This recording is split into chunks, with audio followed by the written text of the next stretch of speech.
तो प्रधानमंत्री नरेंद्र मोदी राजस्थान के दौसा में ये रोड शो कर रहे हैं। प्रधानमंत्री नरेंद्र मोदी वहाँ पर खुली जीप में सवार होकर के उनके हाथ में कमल का निशान, जो कि भारतीय जनता पार्टी का जो निशान है, चुनाव का निशान, चुनावी निशान, कमल छाप, उसको लेकर प्रधानमंत्री नरेंद्र मोदी अभिवादन कर रहे हैं। वहाँ पर उपस्थित भारी जन समुदाय जो कि प्रधानमंत्री के रोड शो में दोनों तरफ दिखाई पड़ रहे हैं, और जैसा कि आप देख पा रहे हैं कि लोगों से बिल्कुल अटा पड़ा है। प्रधानमंत्री का ये जो रोड शो है उसके दोनों तरफ लोग भारी तादाद में मौजूद हैं और प्रधानमंत्री नरेंद्र मोदी सभी के साथ अभिवादन का आदान प्रदान कर रहे हैं। विशाल बैरिस्टो हमारे संवाददाता वहीं पर हैं। विशाल बैरिस्टो से हम जुड़ते हैं और उनसे और ज़्यादा जानकारी लेते हैं। विशाल, ये रोड शो की सीधी तस्वीरें हम देख रहे हैं प्रधानमंत्री नरेंद्र मोदी के रोड शो की। ये कौन सा इलाका दौसा में है, क्योंकि भारी तादाद में लोग यहाँ पर उपस्थित दिखाई पड़ रहे हैं और प्रधानमंत्री का अभिवादन कर रहे हैं? देखिए लालचंद, ये मेन शहर है दौसा का, और मैं आपको बता दूं कि प्रधानमंत्री को देखने के लिए सुबह से ही भीड़ जमा होने लगी थी। और मैं जितनी दूर देख पा रहा हूँ उतनी दूर तक लोगों ने अपने हाथों में मोबाइल ले रखे हैं, उनकी फोटो खींचने के लिए बेकरार है।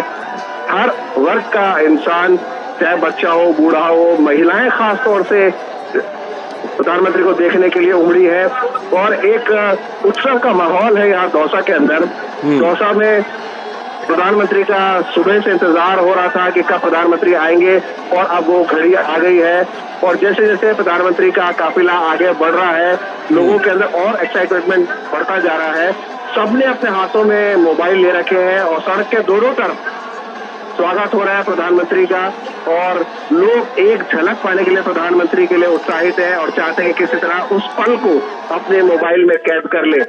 ये जो रोड शो है ये शुरू हुआ सोमनाथ सर्किल से और करीब 1.25 किलोमीटर का ये सफर है, और इस सफर को यादगार बनाने के लिए लोग अपनी बालकनियों में आ गए हैं। मैं देख सकता हूँ महिलाएं अपने छोटे छोटे बच्चों को गोद में लिए हुए हैं और बुजुर्ग लोग भी हैं। एक बुजुर्ग महिला पिछले 2 घंटे से अपनी बालकनी में बैठी हुई है मेरे सामने, और अब वो घड़ी आ गई है कि जब वो देख पा रही है, और उन्होंने अपनी बहू से कहा है कि इस मोबाइल पर मोदी जी के वीडियो बनाकर मुझे दो। और ठीक मेरे सड़क के दूसरी तरफ वो पहली मंजिल पर बैठी हुई है। तो एक बहुत एक्साइटमेंट का माहौल है। बीजेपी हमेशा से प्राइम मिनिस्टर पर बैंक करती है हर चुनाव में। आप देख सकते हैं शोर बढ़ रहा है, तालियां बज रही है जैसे जैसे प्रधानमंत्री का काफिला आगे बढ़ता चला जा रहा है। लालचंद जी, जैसा कि हम देख रहे हैं, हम लोग जानते हैं कि जो दौसा है वो पहले राजेश पायलट वहाँ के बड़े नेता होते थे। आजकल उनके सुपुत्र सचिन पायलट कांग्रेस में हैं और कई तरह की बातें, कई तरह की खबरें भी आती रहती हैं। लेकिन ये दौसा वही दौसा है जहाँ प्रधानमंत्री रोड शो कर रहे हैं। तो ऐसे में जो दौसा का जो चुनावी माहौल है विशाल, वो कैसा दिखाई पड़ रहा है? देखिए लालचंद, आपने ठीक कहा, दौसा राजेश पायलट का गढ़ होता था। राजेश पायलट हालांकि राजस्थान से नहीं थे, लेकिन उन्होंने दौसा को चुना। दौसा गुर्जर समुदाय भी की अच्छी खासी पैठ है यहाँ पर, लेकिन ये जनरल कैटेगरी होने के बावजूद भी यहाँ पर मीणा समुदाय के लोग काफी ज्यादा हैं, और यही वजह है कि बीजेपी ने कन्हैया लाल मीणा को मैदान में उतारा है और उनका सामना कर रहे हैं मुरारी लाल मीणा। तो ये मीणा वर्सेस मीणा की जो लड़ाई है उसके अंदर एक इंटरेस्टिंग बात यह है कि प्रधानमंत्री को लेकर सबसे ज्यादा एक्साइटमेंट है। आप शोर सुन पा रहे होंगे कितने एक्साइटेड है लोग, और प्रधानमंत्री का काफिला धीरे धीरे मेरे सामने से जा रहा है। प्रधानमंत्री ने अपने हाथों में कमल का फूल लिया हुआ है। उनके दाहिनी तरफ है कन्हैया लाल मीणा जो दौसा से बीजेपी के कैंडिडेट है, और उनके बाईं तरफ है किरोड़ी लाल मीणा। डॉक्टर किरोड़ी लाल मीणा मीणा समुदाय में काफी अच्छी पकड़ रखते हैं। केंद्रीय माफ कीजिए राजस्थान में मंत्री रह चुके हैं, अभी कैबिनेट मिनिस्टर है भजन लाल सरकार के अंदर। और प्रधानमंत्री को देखने के लिए भीड़ का हुजूम दौड़ा चला आ रहा है मेरी तरफ, क्योंकि प्रधानमंत्री का काफिला मेरी तरफ आ बढ़ा है। लालचंद बिल्कुल, वो तस्वीरें हम देख रहे हैं, और जिस तरह हम देख रहे हैं कि दोनों तरफ में काफ़ी तादाद में लोग वहाँ पर मौजूद हैं। ऐसी खबर है कि इस रोड शो के लिए 4 मंच हैं और 10 जगह पर प्रधानमंत्री का स्वागत किया जा रहा है।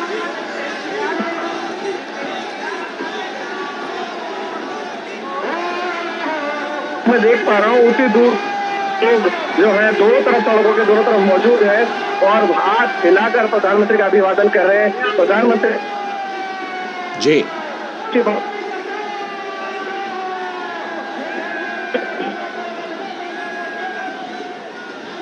लगता है विशाल की आवाज़ कहीं ना कहीं संपर्क उनसे टूट रहा है, लेकिन हमारे संवाददाता विशाल बैरिस्टो बता रहे थे कि किस तरह से दौसा इलाका जो है वो राजनीतिक रूप से कितना महत्वपूर्ण है। प्रधानमंत्री नरेंद्र मोदी का वहीं पर आज रोड शो है और ये जो तस्वीरें आप देख रहे हैं वो वहीं से देख रहे हैं, दौसा से। राजस्थान के दौसा में प्रधानमंत्री नरेंद्र मोदी रोड शो कर रहे हैं और हाथ हिलाकर लोगों का अभिवादन कर रहे हैं। प्रधानमंत्री नरेंद्र मोदी हमारे साथ हमारे सलाहकार संपादक विनोद मिश्र जी भी जुड़े हुए हैं इस पर और ज़्यादा जानकारी देने के लिए। विनोद जी, जो तस्वीरें दिखाई पड़ रही हैं वो अपने आप में दौसा में, राजस्थान में प्रधानमंत्री नरेंद्र मोदी की लोकप्रियता की कहानी को बयां कर रही हैं। जी, लोकप्रियता की प्राइम मिनिस्टर की तो है, उसकी बात साथ साथ आपको हमें ये भी देखना होगा कि जब हम लोग कहते हैं ना कि लोकतंत्र का ये उत्सव है, तो उसमें जो लोगों की पार्टिसिपेशन है उसको भी समझना पड़ेगा कि लोग किस तरह से जोग दर जोग आते हैं। और प्राइम मिनिस्टर का रोड शो अगर आपने तमिलनाडु का भी देखा होगा, चेन्नई का भी देखा होगा, आप केरल का भी देखा होगा, आप दूसरे जैसे स्टेट के भी प्राइम मिनिस्टर का रोड शो आपने देखा है इस इलेक्शन के टाइम में। तो ये जब चीजें आपको दिखाई देती है तब आप अगर याद कीजिए कि जो प्राइम मिनिस्टर मोदी कहते हैं, कल ही जो हिंदुस्तान टाइम्स के एक इंटरव्यू में कहा था कि इस बार का जो चुनाव है वो कम से कम राजनीति के में जो पंडित है और राजनीति के जो विद्यार्थी हैं उन दोनों के लिए एक अध्ययन का विषय होगा। वो इसलिए कह रहे हैं कि जब आप उस रोड शो में लोगों के उत्साह और उमंग को देखते हैं तो आप यकीन मानिए कि ये उमंग और ये लहर लोगों ने क्रिएट किया है। जो लोग में जो आप देख रहे हैं कि जो प्राइम मिनिस्टर मोदी को किस तरह से रिस्पेक्ट करते हैं, उनके अभिवादन को लेके और बार बार उनके चेहरों पे जो आप चमक देखते हैं, तो ये जरूर ये अध्ययन की चीज है कि तीसरी बार के लिए प्राइम मिनिस्टर मोदी के लिए अगर इस तरह का जोश अगर लोगों में है तो शायद दुनिया के किसी डेमोक्रेटिक कंट्री में इस तरह की चीजें आपको नहीं दिखाई दे होगी कि थर्ड टर्म के लिए वहां किसी प्राइम मिनिस्टर और प्रेसिडेंट के लिए इतनी ललक होगी, इतनी लहर होगी। लाल जी, बिल्कुल। आप जब प्रधानमंत्री की बात का जिक्र कर रहे थे तो प्रधानमंत्री ने अपने इंटरव्यू में ये कहा था कि इस बार की चुनाव की झलक तो जमीन पर दिखाई पड़ रही है और लोग खुद ही नारा लगा रहे हैं। क्या वैसी ही झलक इस समय दौसा से दिखाई पड़ रही है? बिल्कुल। आप जब दौसा की नजारा को आप देखते हैं और इस गर्मी में, इस प्रचंड गर्मी में आप देखिए कि वहाँ के टेम्परेचर को आप अंदाज कीजिए और लोगों के इस भीड़ को जब आप देखते हैं तो आप देखिए घंटों इंतजार करके दोनों बगल लोग जो खड़े हुए हैं और वो सिर्फ एक झलक नहीं देखना चाहते हैं, वो सीधे प्राइम मिनिस्टर मोदी के साथ में अपने उत्साह और उमंग को भी दिखाना चाह रहे हैं। तो और हर को प्राइम मिनिस्टर मोदी आप देखिए कि उस तरीके से तस्वीरों में आपको दिखाई दे रहा है कितने हुजूम में कारवां चला हुआ है। अब उस कारवां के तक पहुंचते पहुंचते प्राइम मिनिस्टर मोदी अभी 1-2 किलोमीटर चले होंगे। अब कल्पना कीजिए कि वहाँ इतने किलोमीटर तक ऐसे ही लोग खड़े हुए हैं। तो ये मानना पड़ेगा जो बात आप कह रहे थे कि ये जो लहर है उस जनता में ये लहर रही है। और फ्रंट फुट पे अगर आप कहिए कि इस चुनाव में अगर कोई खेल रही है तो वो जनता खेल रही है, राजनीतिक दल तो और राजनीतिक नेता तो पीछे है। और ये चीजें जब आप मोदी को देखते हैं और उनके साथ में वो जुलूस और उनके साथ में रोड शो का वो नजारा देखते हैं तो अद्भुत, ये शायद दुनिया के शायद किसी कंट्री में अपने किसी शासक, अपने किसी प्रधानमंत्री के लिए ऐसा नजारा हमें कभी देखने को नहीं मिला था। ये बात तो आपने बिल्कुल सही कही, क्योंकि कई बार जब प्रधानमंत्री नरेंद्र मोदी किसी विदेशी मेहमान नेता के साथ जब उनको लोगों के बीच लेकर जाते हैं तो जो लोगों का रिस्पांस होता है उसको देख कर के कई बड़े विदेशी नेता भी कहते हैं कि भाई ये चीज़ तो भारत में ही मिलती है, ये कहीं और नहीं मिल पाती इतनी ज़्यादा लोगों का रिस्पांस। लेकिन अभी जैसे विशाल बैरिस्टो से हम बात कर रहे थे अपने संवाददाता से, तो विशाल बैरिस्टो ने बताया कि दौसा में मीणा वर्सेस मीणा इस बार है और हम देख रहे हैं कि अभी उत्तर प्रदेश के मुख्यमंत्री योगी आदित्यनाथ भी यहाँ पर आए थे और राजस्थान के मुख्यमंत्री भजन लाल ने भी वहाँ रोड शो किया था और आज प्रधानमंत्री नरेंद्र मोदी भी रोड शो कर रहे हैं। जी, मैं इस कास्ट के समीकरण की जब बात आती है और जब ये राजनीतिक पंडित लोग ये कास्ट इक्वेशन को मिलाते हैं और बताते हैं, हाँ। तो शायद ये इतना यकीन करने वाला नहीं रहता है। किसी इलाके में मान लीजिए किसी की 10% सीट होगी, कास्ट का इक्वेशन होगा, 20-15% होगा, लेकिन क्या ये सारे कास्ट में और सारे लोग जब तक नहीं मिलते क्रॉस पूरे सोसाइटी, तब तक आप जानते, हमें लगता है कि कोई पार्टी कैंडिडेट वहाँ पे अपना जीत का दावा कर सकता है। तो मुझे उन चीजों पे उतना भरोसा नहीं है। हमें ये भरोसा है कि जब आप ये लोगों में उत्साह और ललक देखते हैं, ये हाथ हिलाते हुए लहराते हुए लोगों की आप तस्वीर देखते हैं कि हर एक हाथ उस भीड़ में से खड़ी हुई है, उस भीड़ में से खड़ा है, तो इसमें आप कास्ट तो कम से कम नहीं गिन सकते कि कौन किसके लिए लड़ रहा है और कौन किसके लिए ये कर रहा है। वो पूरे उस समाज की, उस सोसाइटी की, उस पूरे एक संवेद स्वर इसको बोलते हैं। और जब ये स्वर बोलता है तब आप कहते हैं कि एक नेतृत्व की बात होती है और तब आप कहते हैं कि पीएम मोदी इस दौर का सबसे बड़ा जननायक है। तो ये भीड़ बताती है, न कि हम पीएम के किसी स्पीच से और किसी इस बात से हम इस बात को समझते हैं। इन लोगों की इस भीड़ से, लोगों की उत्साह से समझते हैं कि भीड़ तो इस दौर में रोड शो में आप देख रहे होंगे, सारे नेताओं की रोड शो होती है, सारे रोड नेताओं की अभी रैलियां हो रही है, लोग सब जगह वेलकम कर रहे हैं, हर जगह लोग जा रहे हैं, हर पार्टियों के नेताओं के लोगों में भीड़ जुटती है। लेकिन ये उत्साह और ये जो आंखों में चमक है, ये जो हाथ हिलाते हुए लोगों का अभिवादन है, ये शायद कम देखने को मिलता है। यही फर्क है, ये फर्क नजर आ रहा है। हमारे संवाददाता, आप बने रहिएगा हमारे साथ हमारे संवाददाता शैलेंद्र मिश्र भी जुड़ रहे हैं। शैलेंद्र, जिस तरह से प्रधानमंत्री नरेंद्र मोदी धुआंधार चुनावी कार्यक्रम कर रहे हैं राजस्थान में, हम जानते हैं कि साल 2014 को ले लीजिए, 2019 को ले लीजिए, राजस्थान की सारी सीटें भाजपा ने जीती और पिछली बार भी उनके सहयोगी के साथ मिलकर के 25 की 25 सारी सीट जीती। इस बार भी प्रधानमंत्री ने पूरा लगता है कि ऐसा फोकस कर दिया है कि इस बार भी वही परफॉर्मेंस चाहिए।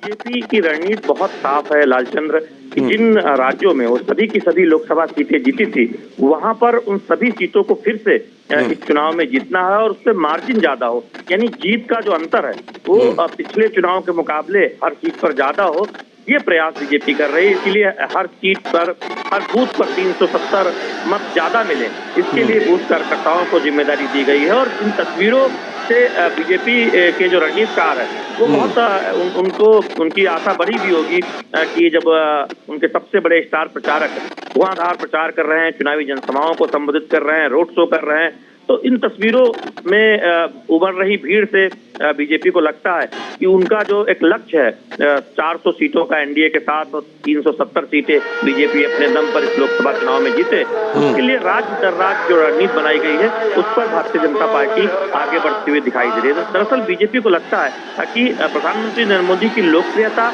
और उन्होंने जो अथक मेहनत की है पिछले 10 वर्षों में, जो देश में तमाम क्रांतिकारी काम हुए हैं, बदलाव हुए हैं, सकारात्मक बदलाव लोगों के जीवन में आया है, उससे भारतीय जनता पार्टी का जो आधार है वो जमीनी स्तर पर बढ़ा है।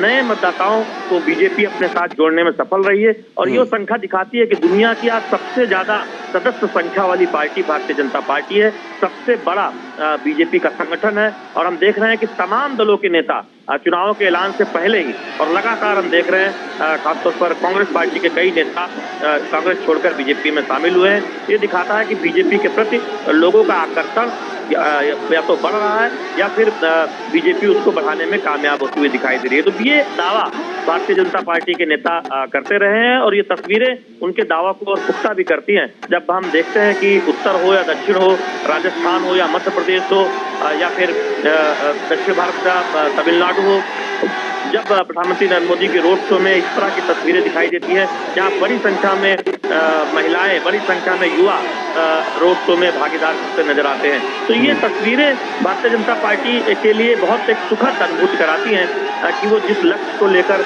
लोकसभा चुनाव में आगे बढ़ रहे हैं, जिन राज्यों में सहयोगी हैं या जिन राज्यों में वो अपने दम पर ही सभी सीटों पर चुनाव लड़ रहे हैं, ऐसे राज्यों में निश्चित तौर पर उन्हें अपनी रणनीति पर आगे बढ़ेंगे। क्योंकि जब भी चुनाव होता है राजनीतिक दल ये कोशिश करते हैं कि पिछले चुनाव के मुकाबले वो बेहतर प्रदर्शन करें, लेकिन जब आप पहले से ही किसी राज्य में शानदार प्रदर्शन कर चुके होते हैं तो एक चुनौती होती है उस प्रदर्शन को बरकरार रखने की, और बीजेपी इस बात को बखूबी समझती है। इसीलिए 2014 के मुकाबले 19 में मत प्रतिशत बढ़ाने का लक्ष्य रखा गया था और बीजेपी ने उसमें एक सफलता हासिल की थी, और 19 के मुकाबले अब 24 में बीजेपी ने उस मत प्रतिशत को और आगे ले जाने का रखा है, जिससे कि शानदार सफलता उन राज्यों में भी हासिल की जा सके जहां पर हमने देखा था कि एक तरह से क्लीन स्वीप बीजेपी ने किया था 2019 के लोकसभा चुनाव में। गुजरात जैसे राज्य हो या राजस्थान जैसे महत्वपूर्ण राज्य जहां पर हमने देखे कि शानदार सफलता मिली थी। तो इस तरह से राज्य दर राज्य बीजेपी की रणनीति है, और अगर आप क्षेत्रवार देखें तो बीजेपी की कोशिश यह है कि इस बार दक्षिण भारत से अपनी सीटों की संख्या बढ़ाए, उत्तर पूर्व में अपनी सीटों की संख्या बढ़ाए, और जिन राज्यों में पहले से ही शानदार सफलता हासिल की गई है वहां अपने प्रत्याशियों की जीत का प्रतिशत आगे ले जा सके। तो निश्चित तौर पर उसके लिए उसके सबसे बड़े स्टार प्रचारक प्रधानमंत्री नरेंद्र मोदी हम देख रहे हैं कि जमकर मेहनत कर रहे हैं, चुनावी जनसभाओं को संबोधित कर रहे हैं, और साथ ही साथ बीजेपी को लगता है कि दुनिया के सबसे लोकप्रिय नेता की अगुवाई में जो 10 सालों में जो काम हुआ है और जो संगठन ने उस काम को जिस तरह से जनता के बीच ले जाने का काम किया है, उसका एक फायदा लोकसभा चुनाव में भारतीय जनता पार्टी को मिलेगा। और ये तस्वीरें जरूर भारतीय जनता पार्टी के रणनीतिकारों के लिए एक सुखद अनुभव करा रही होंगी। लालचंद, बिल्कुल, ये तस्वीरें वहाँ से जो दिखाई पड़ रही हैं दौसा से, वो भी बहुत कुछ अनुभव करा रही हैं। एक बात शैलेंद्र, कि हम जानते हैं कि दौसा की जब बात होती है तो पायलट का नाम आता है, राजेश पायलट और अब सचिन पायलट, लेकिन 2014 रहा हो या फिर 2019, भारतीय जनता पार्टी ने इस सीट पर भी परचम लहराया था। क्या इस बार यह सीट जो है वो हॉट सीट की श्रेणी में है दौसा? जी देखिए लालचंद, निश्चित तौर पर आप भले ही आप ये कहें कि या हम जानते हैं कि अगर आप पूर्व के राजनीतिक इतिहास को देखें राजस्थान के, तो पायलट परिवार का एक अच्छा खासा प्रभाव इन क्षेत्रों में देखने को मिलता था। लेकिन अब 2019 की चुनावी सफलता देखें तो भारतीय जनता पार्टी को एक बड़ी सफलता हासिल हुई थी, और उसको बीजेपी दोहराना चाहेगी इस पूरे क्षेत्र में। और यही वजह है कि आप जयपुर के आसपास भी देखें या फिर दौसा के इलाके को देखें, कहीं पर कोई कोरकसर नहीं छोड़ी जा रही है। बीजेपी के तमाम दिग्गज जो राजस्थान से आते हैं वो लोकसभा चुनाव लड़ते नजर आ रहे हैं, केंद्रीय मंत्री हैं, और वो सबने अपनी एक पूरी ताकत लगाई है। और हम देख रहे हैं कि सबसे बड़े स्टार प्रचारक के तौर पर प्रधानमंत्री नरेंद्र मोदी के भी धुआंधार दौरे हो रहे हैं। तो बीजेपी को लगता है कि चुनौती इस बात की है कि इन सीटों पर कुछ मत प्रतिशत में बढ़ोतरी की जाए, जिससे कि सुनिश्चित किया जा सके कि जिन सीटों को जीती थी भारतीय जनता पार्टी 2019 में, राजस्थान में उन सभी सीटों पर एक बार फिर से बीजेपी जीत हासिल करे। और यही वजह है कि बूथवार एक रणनीति बनाई गई है, और एक बात कही गई है कि हर लोकसभा क्षेत्र में बीजेपी का उम्मीदवार कमल का फूल है। यानी कमल के फूल को देखें जो बीजेपी कार्यकर्ता है, जो आम जनता है, उम्मीदवार की जगह पर प्रधानमंत्री नरेंद्र मोदी की अगुवाई में जो काम हुआ है, उनका जो लोकप्रिय चेहरा है और भारतीय जनता पार्टी का जो चुनाव चिन्ह है, उसको सामने रखकर चुनाव लड़ा जा रहा है। तो ये बहुत महत्वपूर्ण है बीजेपी के रणनीति के लिहाज से। बिल्कुल, ये काफ़ी महत्वपूर्ण है। विनोद जी हमारे साथ अगर जुड़े हों तो विनोद जी के पास चलते हैं, आप हमारे साथ बने रहिएगा। और साथ में विशाल बैरिस्टो भी हमारे संवाददाता हैं जो दौसा से ही जुड़े हुए हैं। मैं पहले विशाल के पास ही चलता हूं और विशाल से अपडेट लेता हूं। विशाल, प्रधानमंत्री का काफिला बिल्कुल बढ़ते हुए, और जैसा कि हम जानते हैं विशाल की राजस्थान में तो गर्मी भी बहुत ज़्यादा पड़ती है, इस समय गर्मी का मौसम है, उसके बावजूद काफ़ी तादाद में लोग आए हैं अपने प्रिय नेता को देखने के लिए, उनका अभिवादन करने के लिए। हाँ लालचंद, बिल्कुल ठीक कहा आपने, गर्मी अपने जोरों पर है। और न सिर्फ गर्मी है, मैं आपको बता दूं कि राजस्थान में अभी कटाई का सीजन भी चल रहा है और इसके साथ शादियों का सीजन भी जोरों पर है। ऐसे में गर्मी, शादियां और अपनी खेती, वो सब लोग छोड़ के अगर प्रधानमंत्री को देखने के लिए अपने अपने मोबाइल लेकर आते हैं, चाहे वो पुरुष हो या महिला, लड़का हो या लड़की, तो ये एक बहुत बड़ी बात है और बीजेपी के एडवांटेज में ये साफ जाता है। आपने शैलेंद्र से पूछा था कि क्या दौसा हॉट सीट है? डेफिनेटली दौसा हॉट सीट है और सीधा मुकाबला कांग्रेस और बीजेपी के बीच में है।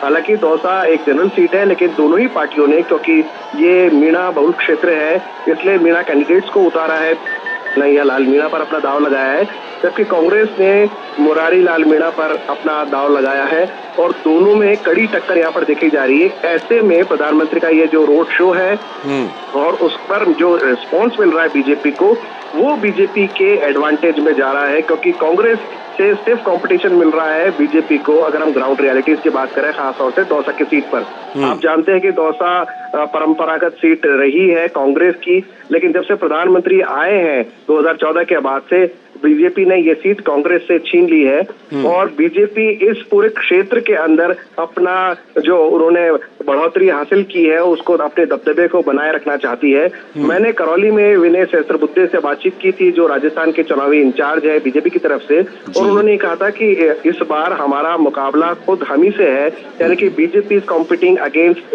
BJP last performance. हम हर बूथ पर 50% से ज्यादा, पहले से ज्यादा स्कोर करना चाहते हैं।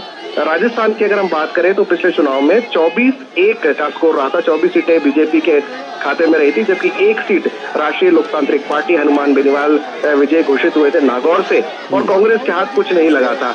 और ये लगातार दूसरी बार है जब 2014 और 2019 में जब कांग्रेस का परफॉर्मेंस बहुत खराब रहा। अब एक बड़ा सवाल ये है कि राजस्थान के अंदर भजन लाल सरकार आ गई है। विधानसभा चुनाव उन्होंने, जिससे सेमीफाइनल पूरे मीडिया बता रहा था, इन स्टेट असेंबली इलेक्शंस को उसको जीता, तो ये एक टेस्ट भी है भजन लाल सरकार के लिए और जाहिर सी बात है बीजेपी चाहेगी कि उसको और ज्यादा इंप्रूव किया जाए। करौली में प्रधानमंत्री ने पीने के पानी का मुद्दा उठाया और उन्होंने कहा कि बहुत लंबे वक्त से पीने के पानी की समस्या है, हम हर घर जल पहुंचा रहे हैं नल के जरिए, लेकिन इसके अलावा जो ईस्टर्न राजस्थान कैनाल प्रोजेक्ट है उसको भी हमने सफलतापूर्वक साइन कर दिया है, एग्रीमेंट साइन किया है हरियाणा के साथ, और ये इसलिए हो पाया क्योंकि हरियाणा में भी बीजेपी की सरकार है, राजस्थान में भी बीजेपी की सरकार है, तो डबल इंजन की सरकार का जरूर फायदा मिलता है। उन्होंने दक्षिण भारत के कुछ राज्यों का हवाला देते हुए कहा कि वहां पर लंबे समय से, चाहे वो कावेरी डिस्प्यूट हो, वाटर डिस्प्यूट हो, चला आ रहा है और वो पानी का कोई फैसला ही नहीं हो पाता, पानी समुद्र में चला जाता है, इसलिए जरूरी है कि डबल इंजन की सरकार हो। और इसलिए उन्होंने वोटर्स से कहा कि आप बीजेपी को वोट इसलिए दीजिए क्योंकि एक तरफ वो लोग हैं जो सिर्फ मोदी को टारगेट कर रहे हैं। मोदी ना मौज करने के लिए पैदा हुआ है, मोदी ना आराम करने के लिए पैदा हुआ है, मोदी पैदा हुआ है मेहनत करने के लिए, और मेरा एक ही सपना है भारत को विकसित देश बनाना 2047 में, और ये प्रधानमंत्री नरेंद्र मोदी ने करौली की जनसभा में ऐलान किया है। लालचंद्र, बिल्कुल ये ऐलान किया है वहाँ की जनसभा में, और प्रधानमंत्री नरेंद्र मोदी बार बार इन चीज़ों को लेकर के कहते हैं और प्रधानमंत्री बार बार इस पर जोर देते हैं। विनोद मिश्र जी हमारे सलाहकार संपादक हमारे साथ जुड़े हुए हैं। विनोद जी, आपसे मैं ये ज़रूर समझना चाहूँगा, दर्शकों तक ये ज़रूर पहुँचाना चाहूँगा आपके ज़रिए कि आपने पहले भी बड़े बड़े रोड शो देखे होंगे, प्रधानमंत्रियों के भी रोड शो देखे होंगे। आपको पहले के रोड शो में, पहले के प्रधानमंत्रियों के रोड शो में और अभी के प्रधानमंत्री मोदी के रोड शो में क्या फ़र्क नज़र आता है? देखिए लाली, सबसे इम्पोर्टेंट ये है कि बात तो आप बिल्कुल सही कह रहे हैं, भारतीय लोकतंत्र के और भारतीय चुनाव का जो दुनिया भर में आकर्षण है वो यही है कि लोग इसमें खुल के जुटते हैं, लोग जो है अपने अपने नेताओं का उत्साह भी बढ़ाते हैं। ये अमूमन हर पार्टियों के लिए आप देखे होंगे, कोई ऐसा नहीं है कि सिर्फ बीजेपी के साथ ऐसा होता है। लेकिन जब लोग कंपैरिजन करते हैं इसी चुनाव में, लोगों के पास में एक पूरा का पूरा हम लोगों से ज्यादा अनुभव है वहाँ लोगों के पास में। लोग 5 बार 6 बार से वोट दे रहे हैं, तो उनको एक अनुभव होता है अपने राजनेताओं को, अपने नेताओं को लेके कि और परफॉर्मेंस को लेके। तो इम्पोर्टेंट ये है, जैसा कि हमारे दोनों रिपोर्टर भी बता रहे थे, शैलेंद्र भी बता रहे थे, विशाल भी बता रहे थे कि ये दौसा जो है वो एक तरह से आप मान सकते हैं कि पायलट का गढ़ है। सचिन पायलट से लेके राजेश पायलट तक ने यहाँ पे अपनी पूरी पूंजी लगाई है। तो अब ये है, अभी भी इस बार भी इस प्रचंड लहर के बाद भी आप ये देखिए कि 2 विधायक जो है वो सचिन पायलट के समर्थक वहाँ जीते हैं जी। और इस बार भी जो कैंडिडेट है वो भी सचिन पायलट के समर्थक विधायक जो है उन्हीं को टिकट दिया गया है। तो कुल मिला के दारोमदार सचिन पायलट का है वहाँ से अपने नेता के लिए सब कुछ करना। अब उसमें अशोक गहलोत कितना उसमें भूमिका निभाते हैं ये भी देखने की जरूरत है।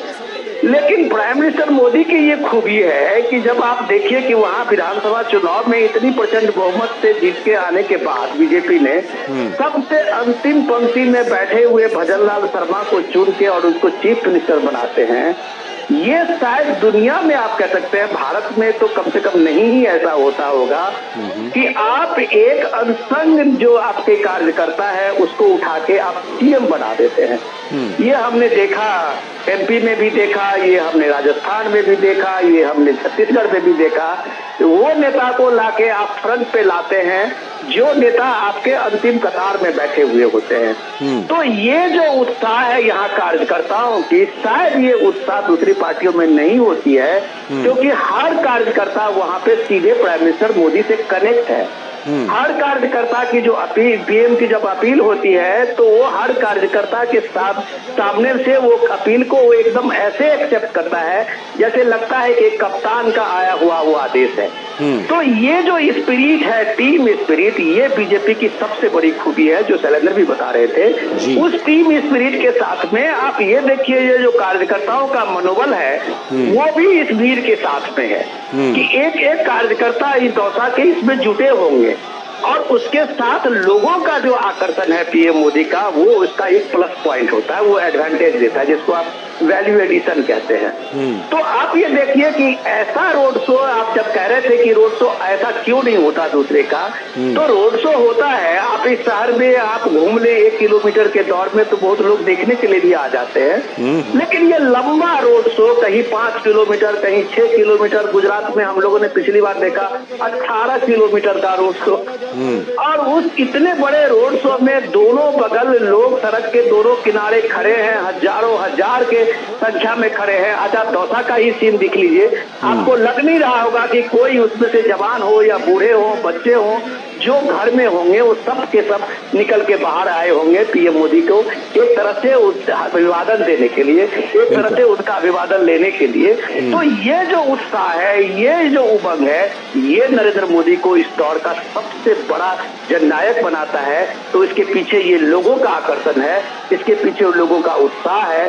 इस उत्साह को जोड़ने में वहाँ के वो कार्यकर्ता भी है, वहाँ के वो लोकल जो वहाँ पे टीम है उसकी भी है कि वो इस मोमेंटम को बनाते हैं सिर्फ इस बात से कि मोदी अपने हर कार्यकर्ता छोटा हो या बड़ा हो सबके साथ कनेक्टेड है। ये सबसे बड़ी खूबी होती है लाल जी। और वो कनेक्शन बिल्कुल जिसको कहते हैं रेसिप्रोकेट होना, वो दिखाई पड़ता है दोनों तरफ से। प्रधानमंत्री जिस तरह से अभिवादन का आदान प्रदान करते हैं और जिस तरह से वहाँ पर उपस्थित जन समुदाय भी अभिवादन का आदान प्रदान करती है। शैलेंद्र हमारे साथ जुड़े हुए हैं। शैलेंद्र, जिस तरह से हम देखते हैं कि आज जैसे प्रधानमंत्री का ये रोड शो हो रहा है, 2 जनसभाएं भी प्रधानमंत्री ने की उधमपुर में और बाड़मेर में, तो प्रधानमंत्री का जो ये चुनावी कार्यक्रम तय होता है इसमें कहीं ना कहीं इन दोनों चीज़ों को शामिल किया जाता है क्या, कि जिसमें कि जनसभाएं भी हों, रोड शो भी होते रहें प्रधानमंत्री के देश के अलग अलग हिस्सों में?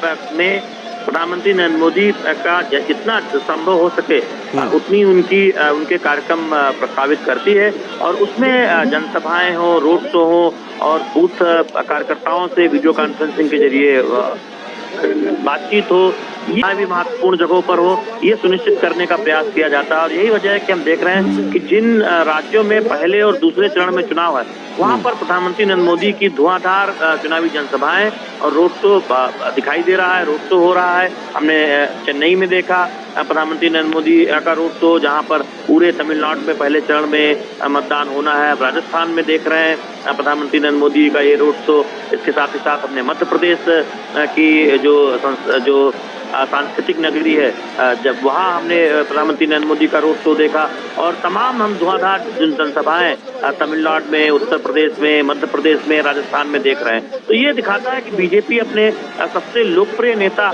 की जमकर चुनावी जनसभा के साथ साथ रोड शो आयोजित कर रही है। इसकी एक वजह भी है, बीजेपी ये बखूबी जानती है कि प्रधानमंत्री नरेंद्र मोदी का जो कनेक्ट है वो आम जनता के साथ कितना गहरा है। प्रधानमंत्री नरेंद्र मोदी संवाद में यकीन करते हैं और जितना संभव होता है वो विभिन्न राज्यों के दौरे करते हैं, वहाँ लोगों से संवाद करते हैं और उनका एक सीधा कनेक्ट, खासतौर पर हम युवा वोटर्स में और महिला जो वोटर्स हैं, जो लाभार्थी योजनाओं से जिनको फायदा हुआ है, जो कल्याणकारी योजनाओं से जिनका जीवन बदला है, उनमें एक प्रधानमंत्री नरेंद्र मोदी को लेकर एक विशेष प्रेम दिखता है कि प्रधानमंत्री नरेंद्र मोदी की अगुवाई में केंद्र सरकार ने तमाम योजनाओं से उनका जीवन बदला है। तो वो एक कनेक्ट दिखता है और दुनिया के एक सबसे बेहतरीन भाषण शैली वाले नेता के तौर पर प्रधानमंत्री नरेंद्र मोदी जाने जाते हैं। तो कैसे जनता से कनेक्ट करना है चुनाव के दौरान भी प्रधानमंत्री बखूबी जानते हैं और जहां भी प्रधानमंत्री जाते हैं वहां के स्थानीय जो परिवेश होता है उससे कनेक्ट होते हैं, जो स्थानीय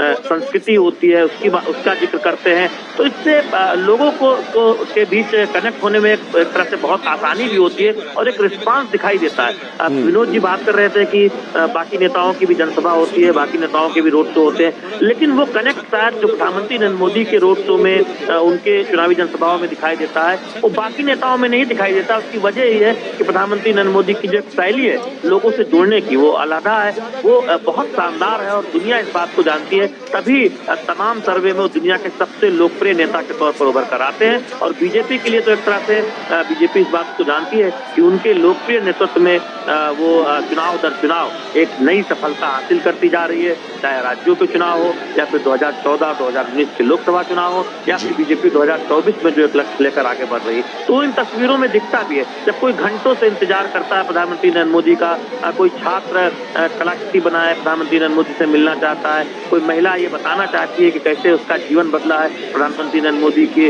अगुवाई में केंद्र सरकार की योजनाओं से, तो वो कनेक्ट दिखता है। और चुनाव जब नहीं भी हो रहा होता हम देखते हैं कि जो तमाम सभाएं प्रधानमंत्री नरेंद्र मोदी की लगती है वो एक प्रयास करते हैं कि लोगों से वो संवाद कर सकें और वो एक सिलसिला निरंतर चलता है और ये कोई एक दिन या एक वर्ष में नहीं हुआ लालचंद। हमने देखा है कि बीते 10 वर्षों में प्रधानमंत्री के तौर पर और उससे पहले गुजरात में मुख्यमंत्री के तौर पर प्रधानमंत्री नरेंद्र मोदी ने एक अथक परिश्रम किया है जिससे कि एक सकारात्मक बदलाव पहले गुजरात में मुख्यमंत्री के तौर पर और देश में प्रधानमंत्री के तौर पर वो लाने में सफल हुए हैं। तो वो एक झलक इन तस्वीरों में दिखाई देती है, ऐसे रोड शो में दिखाई देती है जिसका जिक्र हमारे वरिष्ठ सहयोगी विनोद जी कर रहे थे। तो ये तस्वीर बताती है कि भारतीय लोकतंत्र की खूबसूरती है कि जब कोई नेता मेहनत करता है, जब कोई नेता जनता के कल्याण के लिए तमाम योजनाओं को सफलतापूर्वक क्रियान्वित करता है तो उस नेता को जनता का प्यार मिलता है, जनता का रिस्पांस मिलता है और इस तरह की तस्वीरें उस बात की गवाही भी देती हैं। तो आप देख रहे हैं जगह जगह जो रोड शो हो रहे हैं उसमें जिस तरह की तस्वीरें सामने आ रही हैं लालचंद। बिल्कुल, ये तस्वीरें जिस तरह से आ रही हैं उन्हीं में से ये दौसा की तस्वीरें हैं जो आप अपने टेलीविज़न स्क्रीन पर देख रहे हैं। हमारे संवाददाता विशाल बैरिस्टो भी हमारे साथ जुड़े हुए हैं। विशाल, आज ये रोड शो हो रहा है दौसा में, प्रधानमंत्री का जो जनसंघ के ज़माने के वरिष्ठ नेता गोवर्धन लाल बढ़ेरा हैं उनसे भी मुलाकात का कार्यक्रम था।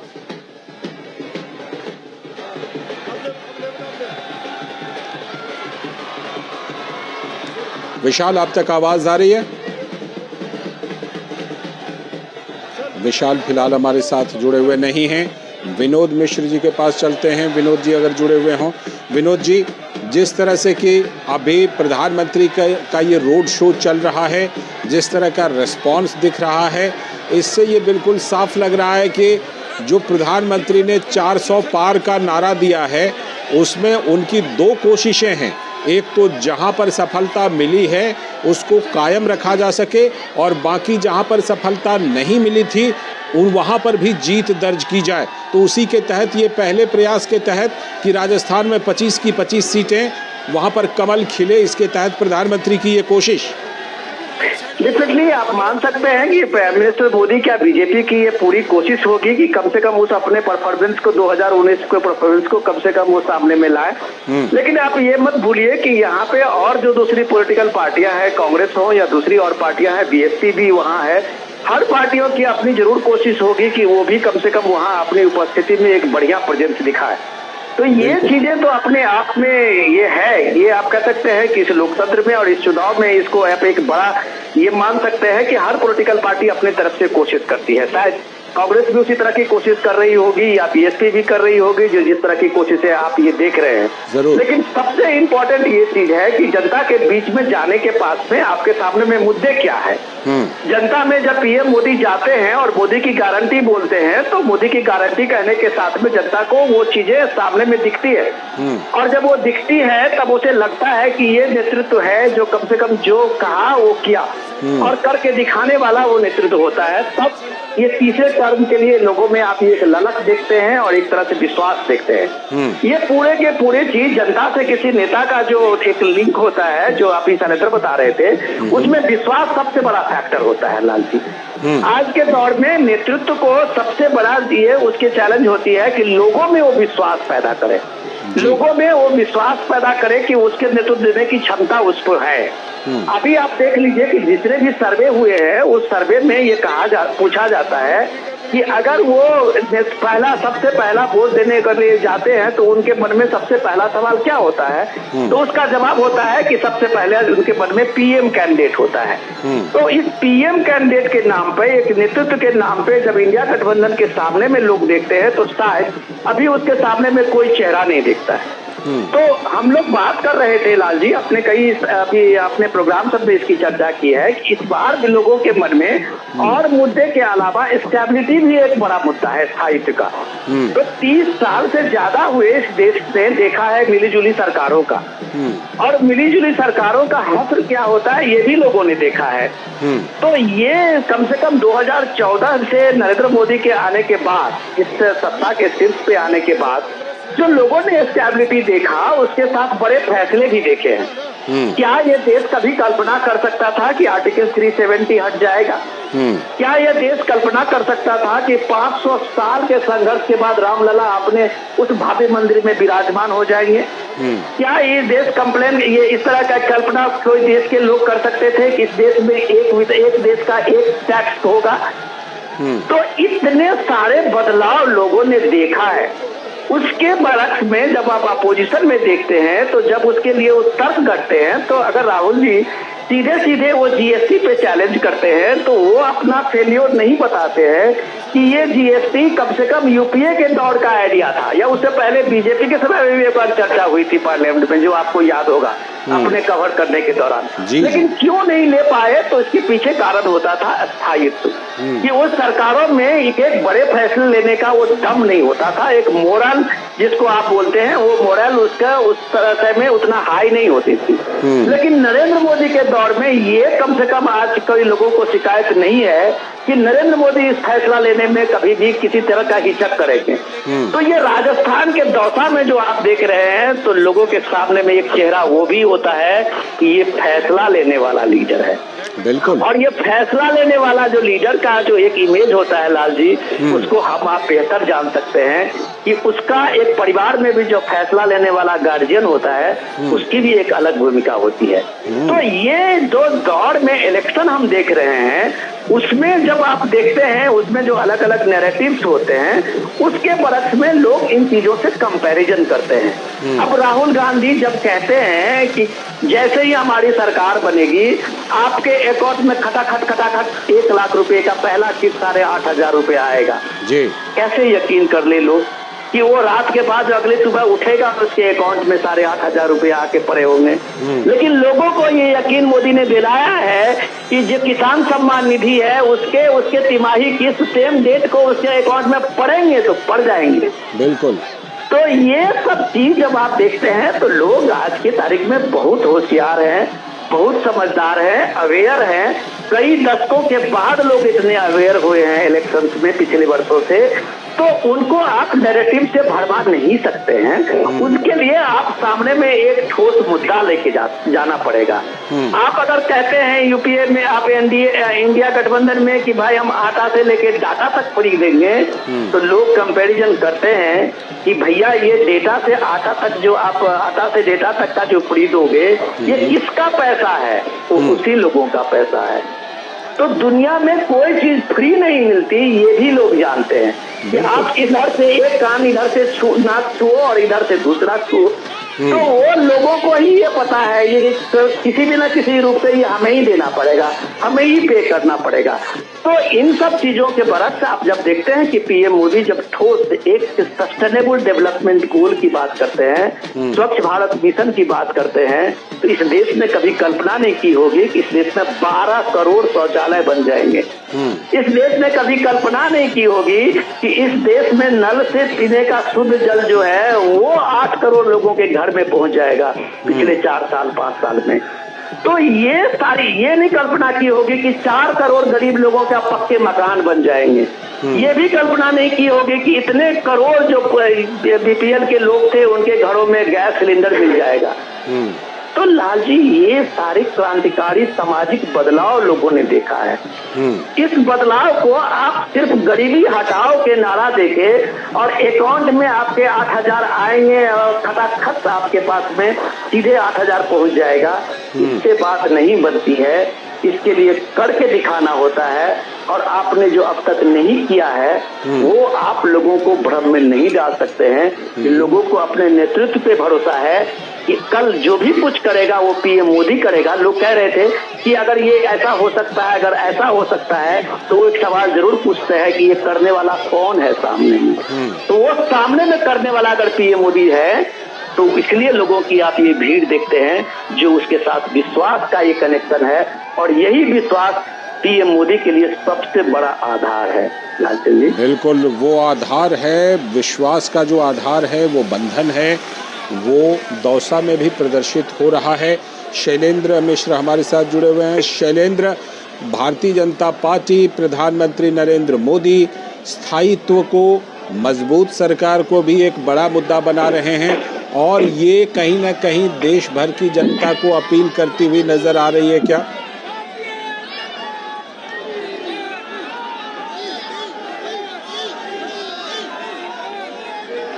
शैलेंद्र, आप तक आवाज आ रही है? जी बिल्कुल, एक बार सवाल दोहराएंगे क्या? हाँ, मैं सवाल ये कर रहा था कि स्थायित्व को और मजबूत सरकार को, स्थायी और मजबूत सरकार पर प्रधानमंत्री लगातार जोर दे रहे हैं, उसके फायदे गिना रहे हैं। ये भारतीय जनता पार्टी के इस बार के चुनाव प्रचार में एक बड़ा मुद्दा है जिसको लेकर प्रधानमंत्री देश के अलग अलग हिस्से में भी जा रहे हैं और इंटरव्यू भी दे रहे हैं। निश्चित तौर पर देखिए, जनता को ये बखूबी पता है कि स्थायी सरकार के कितने फायदे होते हैं और हमने देखा कि अपने दम पर 30 साल बाद 2014 में भारतीय जनता पार्टी की या किसी भी पार्टी की सरकार केंद्र में बनी थी तो उसके अपने फायदे भी नजर आए हैं। राज्यों में भी जब हम पूर्ण बहुमत की सरकार देखते हैं तो ऐसी सरकारें स्थायित्व देती हैं और ये कहा जाता है कि स्थायी सरकार ही विकास की गति को आगे बढ़ा सकती है, तमाम योजनाओं को आगे बढ़ा सकती है। तो वो एक मुद्दा है। बीजेपी ये कहती है कि देखिए, एक तरफ इंडी गठबंधन के लोग हैं जो सिर्फ अपने परिवार को बचाने के लिए या फिर अपने अपने भ्रष्टाचार को बचाने के लिए एक साथ आए हैं और उनमें कोई विजन नहीं है, कोई कॉमन प्रोग्राम नहीं है, कोई एजेंडा नहीं है। वो सिर्फ प्रधानमंत्री नरेंद्र मोदी के विरोध और बीजेपी के विरोध के लिए एक हुए हैं। तो इस बात को जनता तक पहुंचाने की जोर शोर से कोशिश हो रही है बीजेपी की तरफ से और हमने देखा है कि बीजेपी को लगता है कि परिवारवाद, भ्रष्टाचार के साथ साथ स्थायित्व का जो मुद्दा है उससे वो बीजेपी जनता को लुभाने में कामयाब होगी। और यही वजह है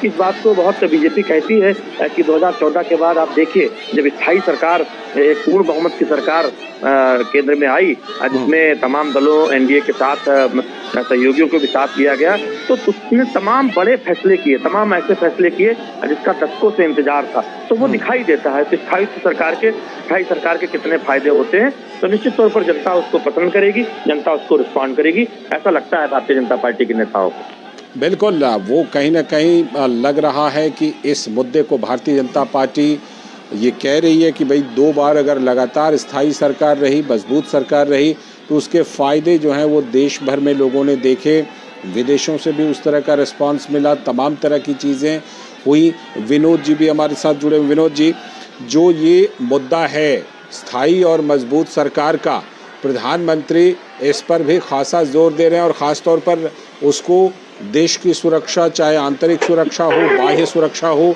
उससे भी जोड़ करके बता रहे हैं कि स्थायी और मजबूत सरकार है तभी तो किसी आतंकवादी को उसके घर में घुसकर भी मार आते हैं। लाल जी, मैं आपके सवाल लेने से पहले जो ये जनता की और लोगों की जो भीड़ को, दौड़ते हुए भीड़ को मैं देख रहा हूँ, हाँ। तो ये मुझे अद्भुत नजारा लग रहा है। ऐसा हाँ, क्योंकि वो नजारा पीछे के लोग लोकतंत्र दौड़ में करके अगर फिर से हम आगे आ जा रहे हैं। तो लोग ऐसा नजारा जब देखते हैं तब हम कहते हैं कि ये भारत के लोकतंत्र जो दुनिया में सबसे अलग है, शायद ही इतना सुंदर देश और इतना सुंदर लोकतंत्र शायद ही आपने दुनिया के देश में कहीं भी इस तरह के लोकतंत्र की ये खूबी देखी होगी, ये उत्साह देखा होगा जब चुनाव के समय में हम देखते हैं। ये सचमुच में ये नजारा जो है वो अद्भुत है, अविस्मरणीय है। जीत हार का फैसला तो लोग करेंगे, अपने हिसाब से करेंगे, लेकिन जब ये नजारा देखते हैं तब ये लगता है कि क्या इस दौर में ये जितने नैरेटिव्स दिए जाते हैं, संविधान बचाओ, लोकतंत्र खतरे में है, क्या इस भीड़ देख के कम से कम उनको सोचने पे एक बार जरूर मजबूर नहीं होते हैं क्या? क्या ये लोकतंत्र बचाओ और जो संविधान बचाओ का जब वो नैरेटिव